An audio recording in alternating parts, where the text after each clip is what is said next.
Are you like most sales and other professionals who want to grow their wealth faster than what they are currently doing through their company 401k, even with that company match, the stock market, or just plain saving money? Would you sleep better at night if you had the financial freedom to be job optional in just 3 to 5 years through investing in real assets? Maybe you don't want to stop working, but wouldn't it be cool if you could retire a decade earlier than most and do the traveling you and your family have planned for years while you're still young and can enjoy it? Let's face it, most busy professionals don't have the time or desire to take on more work outside of their W-2 to grow their wealth.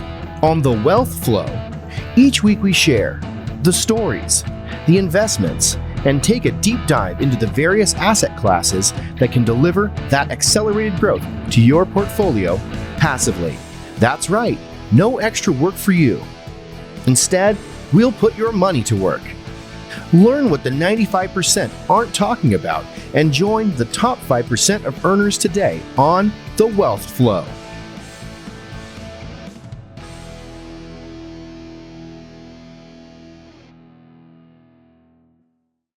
All right, welcome to The Wealth Flow. My guest today is Brad Vogelsmeier. He serves as a Vice President of Development at Millhouse and is responsible for leading and executing development projects in all property markets for his company. Brad's passion lies in urban redevelopment, and his background expands to the public and private and nonprofit sector with nearly a decade of experience in real estate development at Millhouse. He has overseen the development of multiple major Indianapolis communities and expanded Millhouse's footprint to Dallas, Phoenix, and Charlotte. He has delivered 15 developments throughout the country, representing 5,000 apartment units and $1 million in investments. Brad currently holds a leadership position in various industry groups, including Urban Land Institute, where he serves as vice chair, SSDC National Product Council, and Indiana chair for mission advancement. Additionally, he is a EID board member at Greater Virginia Avenue Corridor. Brad graduated as magna cum laude with Butler University and holds a master in urban planning and a graduate certificate in real estate development from the University of Michigan. So, Brad, welcome to The Wealth Flow. Thanks for having me, Keith. Yeah, it was a little bit of a mouthful, but we got through it. Yep. Looking forward to really kind of exploring development with you and hearing about many of the projects that you guys have done.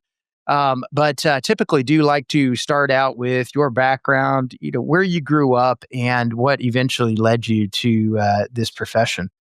Yeah, happy to. So I hail from St. Louis, Missouri. So I'm a Midwesterner through and through, live in Indy now. And my interest in development stems back to honestly being a kid. I got exposed to some interesting redevelopment projects just as a teenager, shadowing a few developers in the St. Louis community, and that kind of guided where I went from there. So ended up at Butler University here in Indianapolis, really focused on kind of public policy and economics, worked in the mayor's office in economic development when I was here in school. And honestly, that was my first exposure to Millhouse. They were doing a project here in Indy while I was in the mayor's office, and really kind of interested me on that kind of philosophy and product and just kind of entrepreneurial bent with what those guys were doing. And so followed them through school and have been with them my whole professional career. So tell me a little bit about that. How did you get exposure to the redevelopment project? Just obviously it's not something every, I don't know if you were in high school, if it was pre-college or whatever, but family members, friends of the family, how did you come across that? No, it's a great question. So I got exposed actually through high school, through a program in St. Louis that just got kids exposure to a wide variety of what I'd call maybe like non-traditional career paths. And so One of the kind of experiences as part of that program was like really looking at redevelopment, urban planning, and architecture in the city of St. Louis. And there was a few different projects we had the opportunity to kind of shadow and be exposed to. One really particular one that stood out with me on the north side of the city. And at the time, I didn't know exactly what my involvement wanted to be, I guess, within the industry. I was really gravitated towards kind of shaping and the change of the built environment. And so maybe went kind of straight a little bit from that professionally as I looked at stuff like architecture and urban planning and public policy, and then ultimately kind of landed in the space of development. But it was really kind of that program and exposure just to understanding what the industry was at a young age that kind of got me where I'm at now. Okay. Yeah, that's sounds like a terrific program. Yeah. Really cool. What for the audience? What is redevelopment? Just kind of give us an idea as to what that means, and then from that standpoint, also, kind of how that shapes various cities, communities, that kind of thing. Sure. Yeah. Redevelopment can honestly take on a whole lot of different forms. I look at it simply as what's a higher and better use than what exists today. So redevelopment can look anything from taking underutilized surface parking lot, which we see a lot of in the Midwest, frankly, and turning it into a lot more productive use, like something actually built instead of just used for parking cars, to a vacant warehouse, a vacant building, a conversion of an office to a multifamily building, or a conversion from an office building to an industrial building. It's really what's the highest and best use for any piece of land or property that better serves both, really, frankly, the community and the district around it. And it takes on a whole bunch of different forms, but I would say mostly in the space that we're in, at least at Millhouse, a lot of it is taking mostly vacant land and turning it into something a lot more productive than what it is today. Okay. And does that typically involve doing some types of change in zoning? Are there any particular areas within the community Millhouse focuses on, like, say, opportunity zones, or what? I guess maybe give us a little bit more background on exactly what it is at Millhouse. Yeah. I think a focus for us is, there's kind of three pillars for us: is what we call hard to replace, hard to entitle, and hard to assemble real estate. We're looking for areas or pieces of property that have a story to them, where there's a path and a growth and change and kind of transformation happening. A lot of that historically for us has been pretty urban. You think about what a lot of cities look like in the early 2000s, or coming out of the great financial crisis in kind of 2010, 2011. You had downtowns that were really underinvested in. But a lot of interesting things happening, a lot of change in preferences from different demographics. And so what we saw happening in coastal cities like New York and California, with reinvigorated urban cores, people wanting to live, work in cities, we saw the same opportunity in the Midwest. And so for us, a lot of focus was, okay, how do we make our downtowns and our downtown neighborhoods better? And so you mentioned one kind of phrase or kind of key property type, opportunity zones. That was happy to kind of talk about that in more detail, but that was kind of really a byproduct of everything I just mentioned. Came out of federal tax legislation in 2017, and a lot of these opportunity zone locations were really in underinvested urban areas, and frankly, a lot of them were in the Midwest too. So places we were already wanting to invest and already doing active projects, all of a sudden had this opportunity zone designation, which in a lot of ways put kind of like lighter fluid on acceleration of growth in a lot of cities across the country. So for us, it's all about kind of story and transformation, and where investment is happening and where people are really kind of rallying around cities. And that can be urban. And more recently, I think you're seeing a lot of that in suburban locations, cities creating kind of new active downtowns where they didn't have it before. The thought being that your whole life is within kind of a 15-minute radius, everything you want to do. There's a lot of people that like the comfort and convenience of that. And so you're just seeing a lot of change like that happen all across the country. Yeah, it is. It's pretty amazing. And you're right. It has changed significantly since it just seems like there's so many more developments downtown. I've personally seen, I live in San Antonio, Texas, and I've seen that just completely change on the downtown area and just, really, really made some huge improvements. My daughter lives up in Dallas. So I've seen, in fact, one of the apartment complexes she lives at is really cool right downtown, and just has, shopping. Yoga in the park, like everything, like right there, and so it's kind of neat to see. Maybe on that opportunity zone, if you're, what kind of a benefit? Obviously, there's a benefit for people to invest in those areas. That was the purpose of designating those pieces of property that way. But what type of a incentive do developers have? And alongside that, I guess the investors that invest with the developer. Yeah. The benefit for the developer is maybe a little less financial and more really what you're trying to achieve through whatever your business plan might be. For us, the reason we were investing in cities is because that's like we love the cities we're part of, and that's just kind of part of our DNA and fabric as a company. And the program requires you to hold the assets for a minimum of 10 years. And so if you think about it, like the design decisions and even construction decisions and operational decisions you make on something you're going to hold for a long time versus something you might build, flip, and sell, you're just incentivized a little bit differently. And so for us, these are cities we wanted to own and operate in long term. And this legislation works really well alongside that because it forces this kind of lockout period of sorts where you have to own and control an asset for a minimum period of time. And so for us, it just helps us build up a great operational portfolio in cities we really, really care about. And we're not incentivized or disincentivized to try to make a quick buck and sell them quickly on the front end, which is part of the challenge with just capital raising generally for commercial development, ground up development projects is how a lot of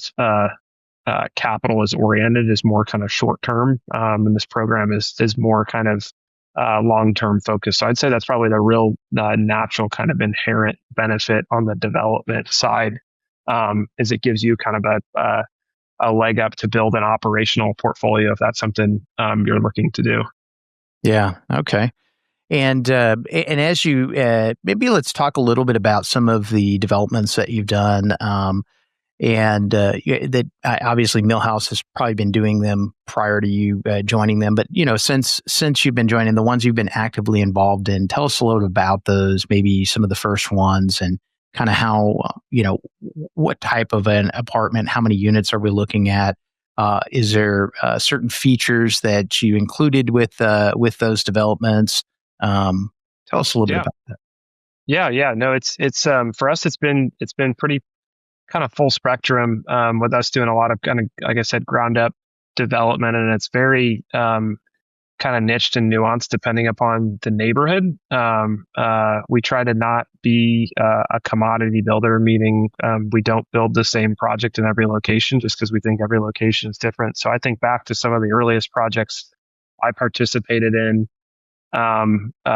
Kansas City back in, call it early 2015, 2016. We had a really neat project. It was the first market rate apartment project in over 6 decades in this certain section of the city. A lot of people thought we were crazy. We looked at the opportunity, being 5 blocks away from the main hospital campus, medical school, dental school, 10-minute drive to downtown, kind of urban core neighborhood, a lot of investment happening from the city and the private community, new restaurants, coffee shops popping up all over the place. And so for us, given that it was kind of proof of concept, more or less, since there had really been no other development that had happened in this segment of the city in a really long time, we thought we had to be fairly targeted with the product we built. So it was a 186 unit apartment project, all studios and 1s and 2s, very small units. The intention there was the smaller the unit, the lower you can keep the price point. And so it was very targeted. I wouldn't call it a workforce housing play necessarily, but we knew we were close to a large student campus. So I think just trying to be thoughtful about just the rent burden there. Also a fairly kind of nomadic renter base, like when you're thinking about kind of eds and meds as kind of like a target feature for us as we think about potential neighborhoods and projects. People typically don't need a lot of living space. They're comfortable with having a small living area and a place to sleep at night, and they're spending most of their time in the natural amenities around them in the neighborhood, at the restaurants, the yoga in the park, like you mentioned. And so it ended up being a really successful project for us, leased up really quickly. We were able to hold it for a few years and then ultimately successfully sold it probably 2 or 3 years ago now. And so that's a good kind of representative project of where we started, all the way to a project we just started earlier this year in Columbus, Ohio, a large kind of suburban mixed use campus. I was talking about how a lot of suburban neighborhoods are trying to reinvigorate their downtowns or frankly create new downtowns. And so for us, it's a project in Hilliard, Ohio, just outside of downtown Columbus, near Ohio State. And so we're building over 350 apartment units there on a campus that's going to include a headquarter office building for a few hundred employees that are relocating to the site, a new hotel, 5 to 10 different restaurants, public green space, and a park that the city can program daily, weekly, monthly, in addition to a large medical office building, and then campus-wide parking. So just creating what was effectively nothing on 25 plus acres and turning it into a variety of uses in a very kind of compact location. Getting back to the thought that, again, people can experience life, so to speak, within a very tight radius, and really thinking about more experience than kind of amenities necessarily within the building, I think is really important for kind of the projects we focus on. I think the design of the buildings is just as important as kind of the neighborhoods that you're locating in. Yeah. Tell me a little bit more about that one. That's pretty interesting. Now, as far as the overall, on the one that you're currently doing there in Ohio, is this something that the city has said, hey, this area, here are the things that we'd like to see, and then there's various development groups that are coming in and tackling the various assets and, doing them, or is Millhouse doing the entire thing, or what does that look like? No, it's a great question. We actually were approached by a longstanding, really high reputational family and development group in Columbus, Ohio, called Equity. And their office, their corporate headquarters is immediately adjacent to the site in Hilliard. And so they were really the ones that kind of had the vision alongside of Hilliard, who said, like, hey, there's an opportunity for something here. Obviously it's underutilized now. This is a need we have as a community. So I would say it was really kind of a joint vision with them. Obviously, Equity and us kind of together said, here's what we think the market can support. But in my mind, it's kind of the definition of a true public-private partnership, where the city has a set of needs and desires and wants, and we know what we can deliver on. And so we're actually just the two of us are self-developing the entire campus, which is a little unique for us, but also something that allows kind of just more control over the kind of the master plan and making sure it gets delivered in the right way. So kind of a combination between the city saying, hey, here are our goals, and then us coming up with a plan that delivered on it. And let's maybe talk a little bit about, it doesn't have to be just with this one, but just in general, when you're developing from the ground up and you're taking areas that, just kind of like you defined it, you're making it a higher and better use. You're taking maybe it's a parking lot, maybe it's just a rundown area that, really has not been, much has been going on there. And you're making it this vibrant new, place where people can live. does the city welcome you with open arms and say, you know, we're so glad that you're doing this? Or what kind of obstacles, I guess, is where I'm going with this. Do you have, and has the various cities, and I'm sure it varies from market to market, been fairly easy to work with, knowing that, ultimately they should be getting a higher tax base out of this. There's just so many different benefits for the city when somebody comes in and spends this kind of money to redevelop it. Yeah. I think honestly, it's all about how the potential project or vision is approached, right? If we were to go to a city and basically say, hey, here's the plan, approve it,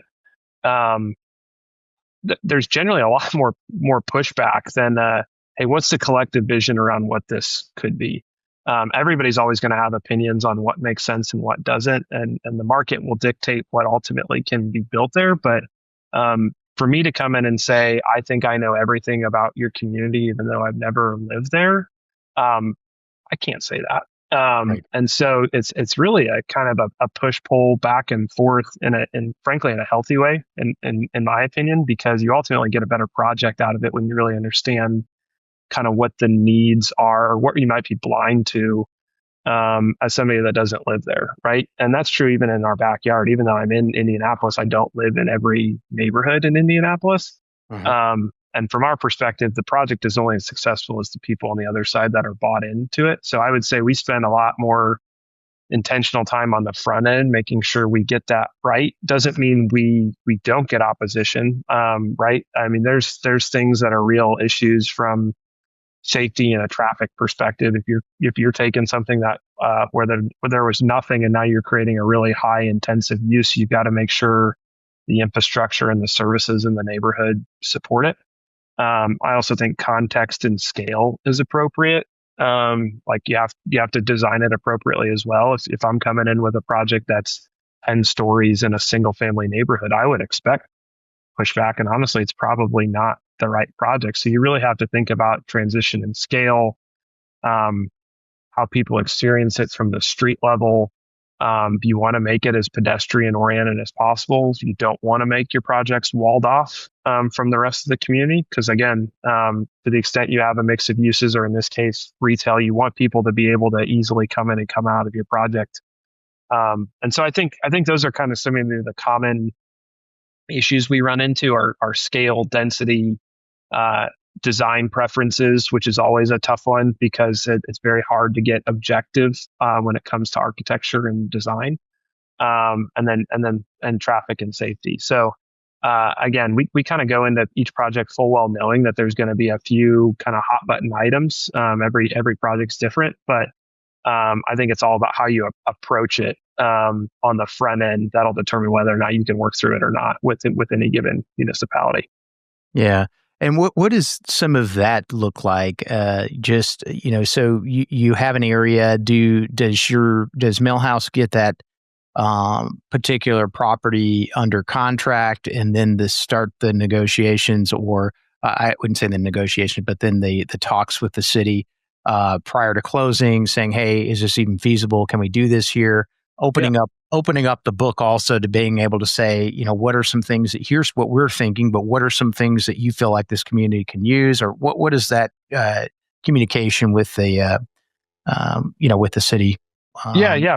For us, so we're usually when we put a piece of property under contract, we're usually giving ourselves enough time, or try to, within that contract, to work through everything you just mentioned. And so that can look like anything from 8 months to 16 months, depending on how long we think that process takes. But as soon as we have it under contract, it can take a few forms. It can be us actually conceptually saying, "Hey, here's what we think a start of something looks like," and then going and sitting down with key stakeholders to get opinions. Or sometimes we know in the back of our head what we think the project is going to look like, but we'll go to them with nothing on paper, anything, and just start a conversation to get kind of ideas and themes out on the table before we put any visual in front of a municipality. So I think it's totally dependent upon the group you're working with and what they're used to. Some groups will say, no, don't come to me until you show me exactly what this thing is going to look like.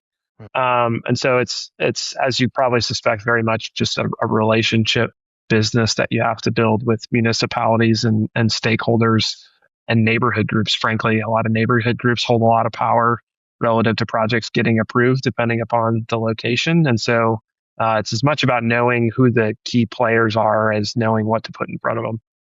Okay. And then do you have meetings where you invite them to, or that you're invited to be able to present that, hey, here's what we're thinking. We'd love to get your, some feedback from you on it, or? Yeah. So we'll do, obviously, usually each municipality has some kind of formal process that you go through, whether it be an application process or a formal kind of committee review. Some are more ad hoc or not as established. And so you have to kind of do your best to understand who does make the decisions here and what's the proper venue. Is it better to get kind of smaller feedback and then take it to a broader group? Is it better to go broader first, and then as you gather feedback, go back to targeted individuals to kind of refine your concept from there?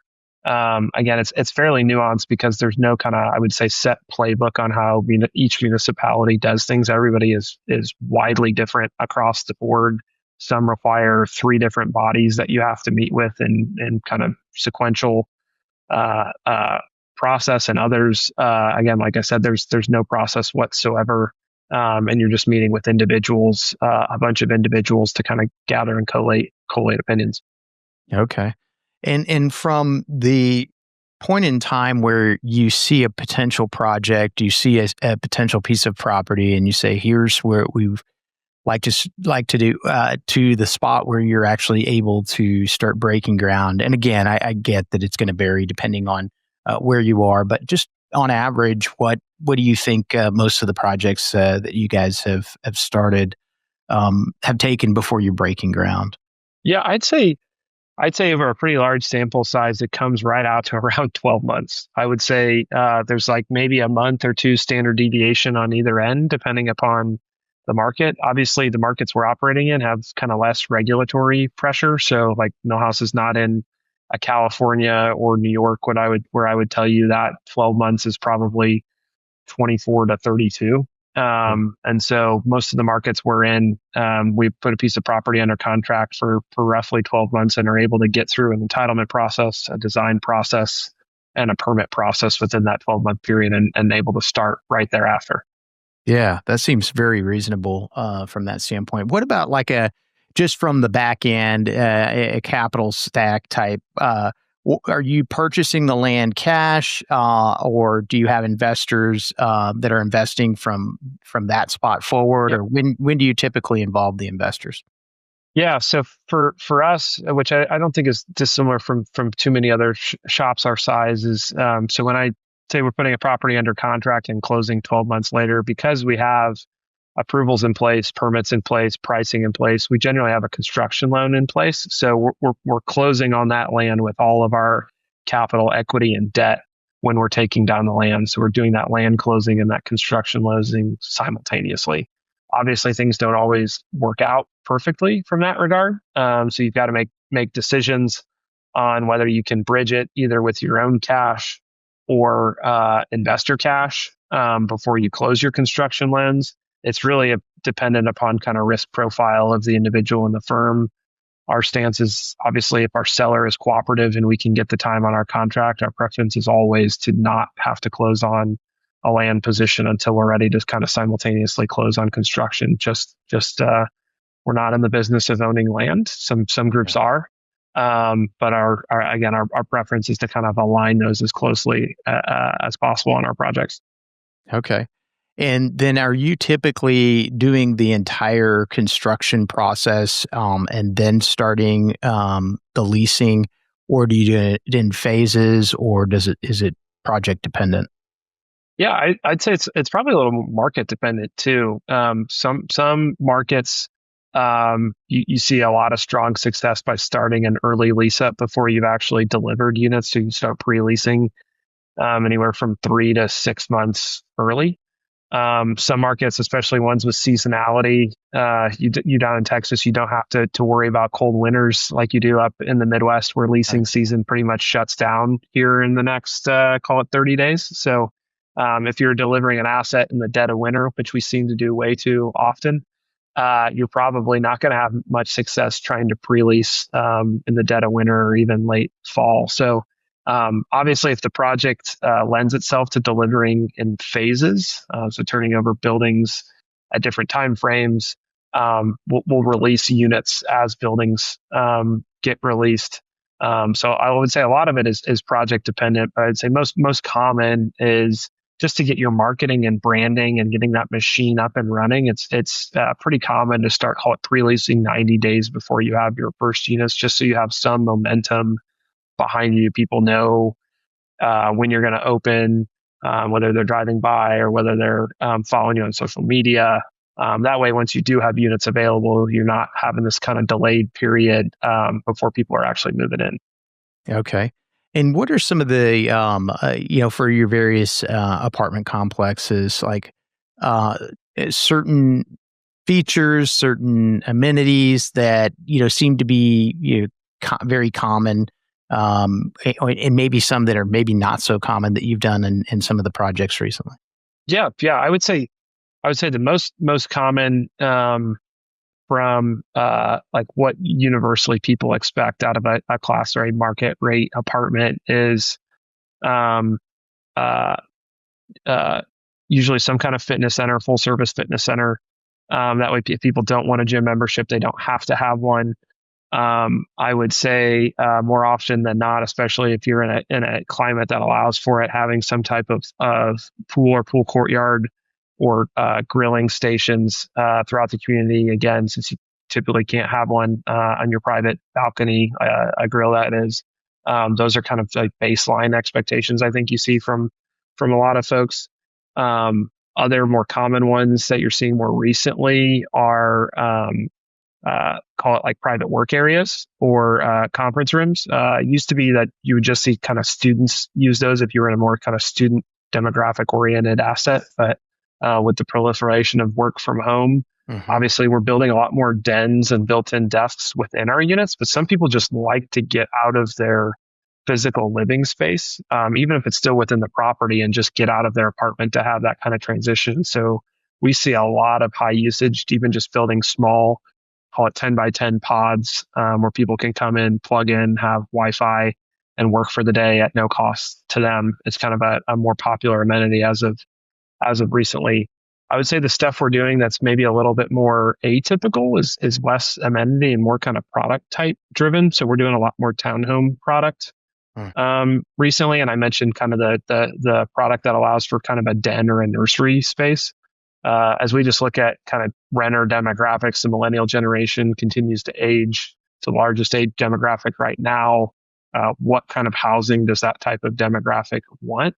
As folks start having kids, obviously a lot of more people are buying houses, but if they're not, they probably have different needs than a traditional studio 1 or 2 bedroom apartment. And so we're seeing a ton of demand in 2-story townhome product with attached garages and private yards, as we are for 2-bedroom den or nursery product, or 1-bedroom den and nursery product. So there's a lot of different things from that perspective as well. And then one of the last things we're doing, or kind of piloting at a few properties, is actually putting in our own coffee shops. And so we spend a ton of money on free coffee for residents in a lot of our properties. And so one thing we're trying a little bit differently is actually building out our own coffee shop and then bringing in an experienced roaster or barista to kind of set up a business. So it provides two things. One, better coffee than out of the machines for residents. And it allows a kind of an entrepreneurial person to kind of build up a business at pretty low cost, basically free rent to them. So it's kind of a cool thing we're doing on a few properties now too. Yeah, that'd be neat for the tenants as well. So that's cool. What about and where are the townhome projects that you've been doing? Is it specific to a various states that you're in, or is it just kind of depends wherever? It's a little bit all over. Obviously, it's a lot easier to do in more of a suburban infill location. just from a density standpoint, we've got a project in Cincinnati that will start here at the end of the year that will deliver with both townhome and flat product on the same site. A similar one in McKinney, Texas, outside of Dallas. We're doing the same thing. Historically, we've done some townhome product here in Indy at a few of our assets, very small percentage of units. And so, again, it really depends on who the renter demographic we think is at the various location and whether they want or will respond favorably to having townhome product on that site. So it's something we're looking at more and more as renter demands kind of change. Okay. And across the various projects that you have, whether it be a studio, whether it be a 1-bedroom, 2-bedroom, what type of I know markets are going to vary from, but just in general, is there a specific price point that you're trying to hit? Yeah, that one is very asset specific and very locational specific, and each project just has so many different factors that go into what rents you can drive or hit depending upon the location. I think for us, it's how do we build a unit as efficiently as possible, because the more efficient we can design a unit, the lower we can drive that price point. The price per square foot might be higher. But frankly, if you're a renter, all you're really caring about is how much money is coming out of my pocket from a month to month basis. And so, again, it looks different depending upon geography. Even in Indy, if we've got studio apartments in 5 different assets, those studios are probably all at 5 different price points. I would say for us, and the markets we're in, we typically see income as a percentage of rent less than 20%. Shockingly enough. So I'm obviously familiar with the kind of rent burden metric of 30%, spend 30% of your income on housing. We try to stay below 20 with where our renters are in our various locations. One, it gives more pricing power to the renter, and 2, it gives just a lot of growth for rents over the whole period as well. And so I'd say that's probably the different way that we look at it relative to like what are the rents we need to target at a specific asset. Okay. And I would make an assumption, but and you can tell me if it's wrong, but so you're basically, the tenants are going to be paying their gross rent, and then they're going to be paying for trash service. They're going to be paying for water, electricity, internet, all that stuff is all on them, especially since you're doing it from ground up. Yep, that's correct. And the other thing where tenants get some more pricing power, interestingly enough, is parking. Obviously, in suburban locations, you see a lot more people paying for parking. What's interesting as of late, even in some of these Midwestern cities, is the number of people that have cars continues to decrease, and so the amount of people are spending on parking also continues to go down. So it's just an interesting thing to watch, because I think it's going to have implications on how we design product moving forward. And again, people aren't paying for parking. They're not paying for a car. They're not paying for car insurance. They're not paying for gas. It's just a lot more discretionary income that people have to spend towards other things. And I think you were seeing that a ton in coastal cities. It was more surprising to me because you just haven't seen it until very, very recently in a lot of these kind of Midwestern secondary markets as they continue to get more dense. Yeah, it is kind of interesting. I noticed we had somebody on the podcast that does apartments out in the San Diego area, and there's parking is not, and they're converting a lot of single family stuff into even apartments, but parking is not even a requirement as long as it's close to public transit, which I just thought was crazy, but just because we have a little bit more flexibility with parking here. Yeah, for sure. Yeah. What and so what anything that you've seen that's maybe changed? Just obviously, gosh, we've gone through a little bit of a roller coaster as far as the markets and everything. Construction was crazy. New starts were crazy there for a bit. It seems that has slowed down a little bit. But what are you seeing with Millhouse? Are you guys full steam ahead? What do you see in the marketplace?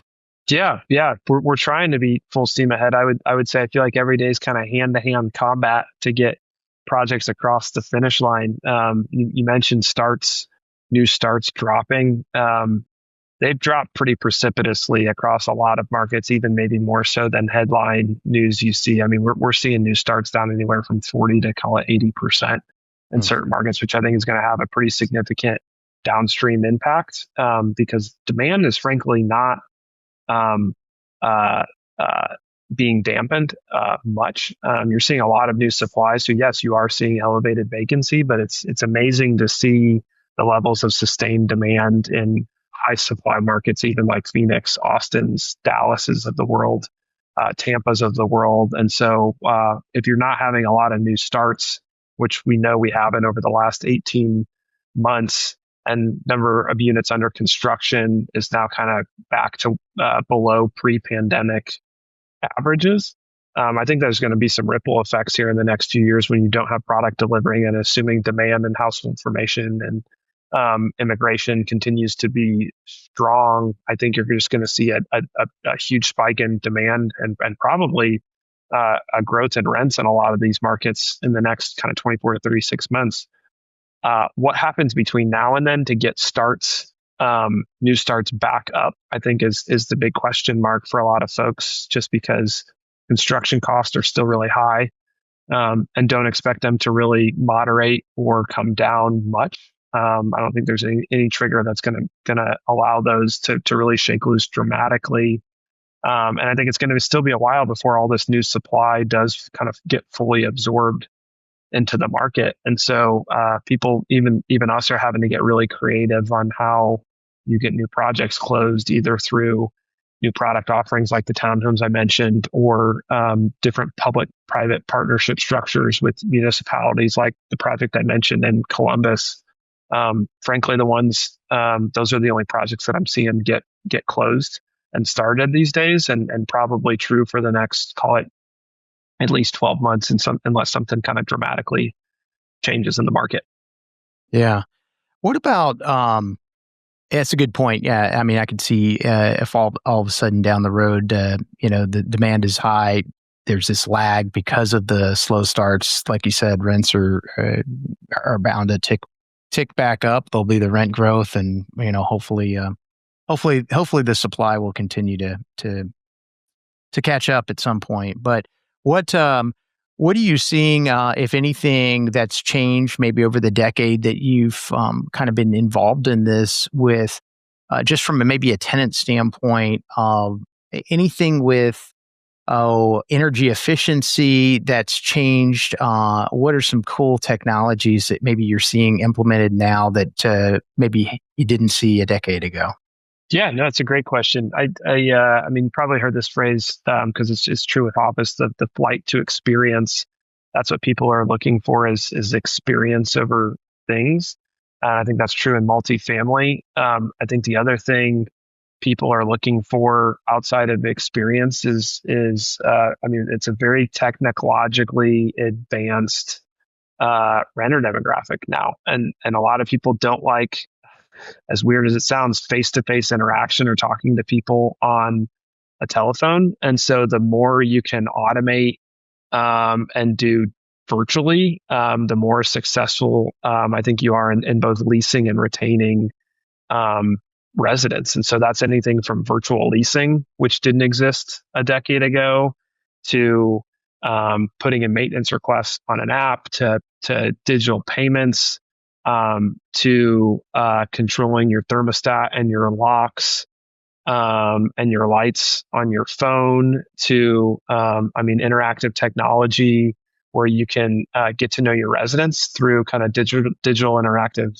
apps at the property level, to new referral payment systems where residents can actually get paid to refer new residents. Like, you're just seeing a lot more social interaction digitally, and a lot of technology that's kind of come alongside that to allow that to happen, I think has been kind of the biggest change I've seen. There are definitely certain people that are more focused on kind of the high touch energy efficiency related side of things. I would not say wide scale adoption is quite near that. Same thing with like EV charging. Like, we're putting a lot more EV charging infrastructure in a lot of our assets. And I wouldn't say there's any distinct kind of either correlation or data extraction that we can pull yet to say like, is this really needed yet? I think the adoption is probably coming, but it's not super apparent yet where the demand is high and where the demand might be low. But again, I would boil it down to any way you can simplify folks' lives through technology. Again, dry cleaning, maintenance requests, paying rent, whatever, and do that digitally without having to actually interact with a human. That's what residents want now. Yeah, that's interesting. It's always fun to ask that question and kind of hear what the differences are.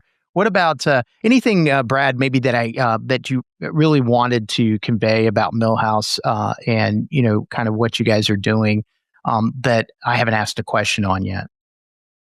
I would say the only thing, just for folks that haven't had much experience in kind of these what I call secondary markets or Midwestern cities.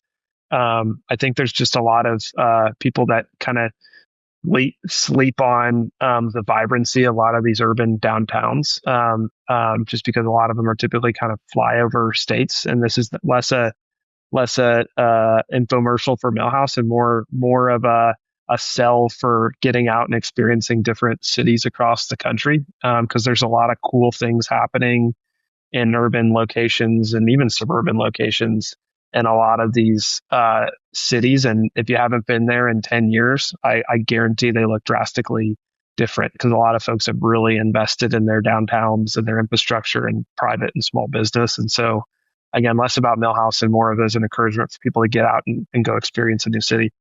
Yeah, for sure. Well, this has been really cool. I enjoyed hearing your perspective on everything.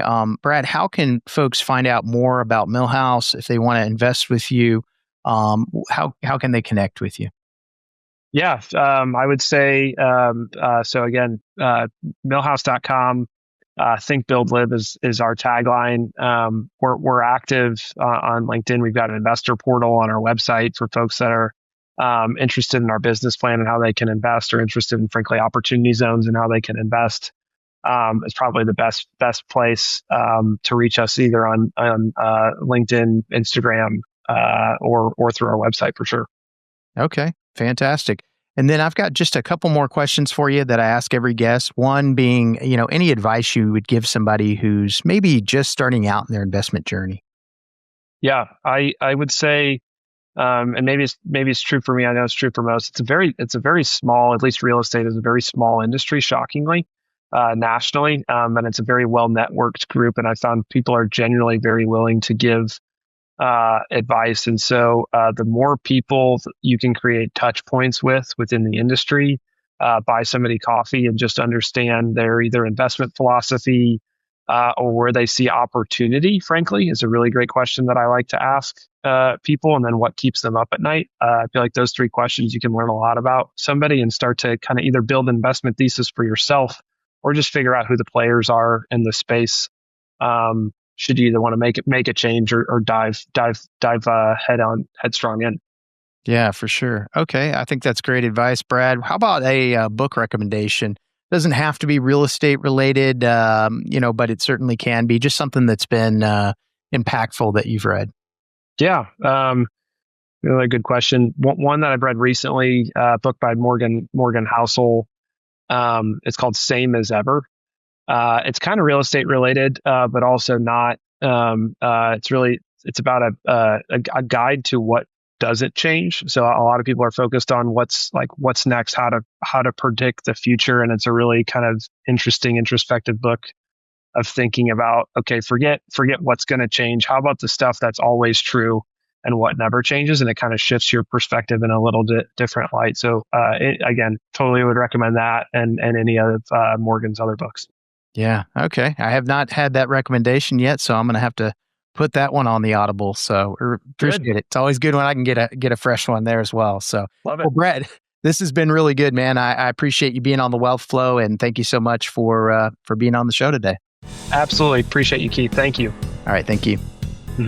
Being that you're still here, I trust you found value in this episode. I personally wish I would have known these guests and strategies when I started my wealth creation journey. Go to wealthflow.capital to subscribe to our newsletter. And as a free gift, we will send you our quarterly market report and the top 10 things to look for in an investment opportunity. Take a minute to give our show a rating and review. Help us reach 1 million professionals by subscribing and sharing this episode with someone you know who could also find value in it.